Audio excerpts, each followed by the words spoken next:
గెలుపోవటంలో తెలిసిన సభాయుద్ధం అనివార్యం. ఎన్డీఏ కూటమి బలం 292, ఇండియా కూటమి 234 ఉంది. లోక్సభ స్పీకర్ ఎన్నికపై కుదరని ఏకాభిప్రాయం. ఏకగ్రీవం కోసం రక్షణ మంత్రి రాజ్నాథ్ సింగ్ చర్చలు. స్పీకర్ ఎన్నిక తర్వాత డిప్యూటీ స్పీకర్ అంశం అనే అధికార పక్షం స్పష్టీకరణ. చర్చల విఫలం, అనివార్యమైన ఎన్నిక.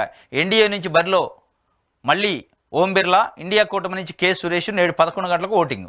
డిప్యూటీ స్పీకర్ విపక్షాలకు ఇవ్వాలని షరతు ఇదమిద్దంగా తేల్చిన అధికార పక్షం. ఖర్గేను అవమానించిందని రాహుల్ ఆరోపణ. ఇది మొట్టమొదటిసారి దాదాపు కొన్ని దశాబ్దాల తర్వాత, 4-5 దశాబ్దాల తర్వాత లోక్సభలో స్పీకర్కి ఎన్నిక జరుగుతుంది. స్పీకర్కి సహజంగా అధికార పక్షం ఏది ఉంటుందో వాళ్ళ అధికార పక్షం నిర్ణయించుకున్న వ్యక్తికే ఉంటుంది. దానికి 2 నామినేషన్లు లేరు, ఏళ్ళని ఒకటే నామినేషన్ వేసేది 40-50 సంవత్సరాల నుంచి. మొట్టమొదటిసారిగా స్పీకర్కి 2 నామినేషన్లు వేశారు.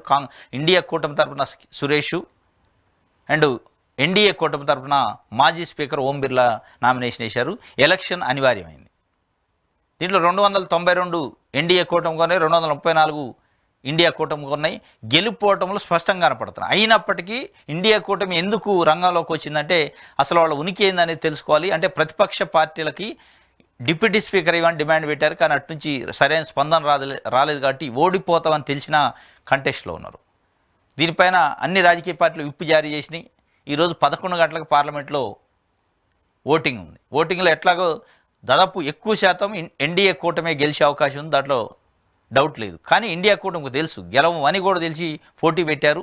అంటే అసలు వాళ్ళ స్ట్రెంత్ ఏంది అనేది తెలవాలి. ప్లస్ మమ్మల్ని యాక్సెప్ట్ చేయలేదు మా డిమాండ్, కాబట్టి మేము ఓటింగ్కి పోయి ఇది దేశ ప్రజలకు తెలియజేయాలి. ప్రతిపక్ష పార్టీలకు డిప్యూటీ స్పీకర్ ఇచ్చే సాంప్రదాయం ఉంది, ఇవ్వట్లేదు నరేంద్ర మోడీ అనే విషయాన్ని ప్రజలకు తెలియజేసే కార్యక్రమం ఇది అన్నట్టు.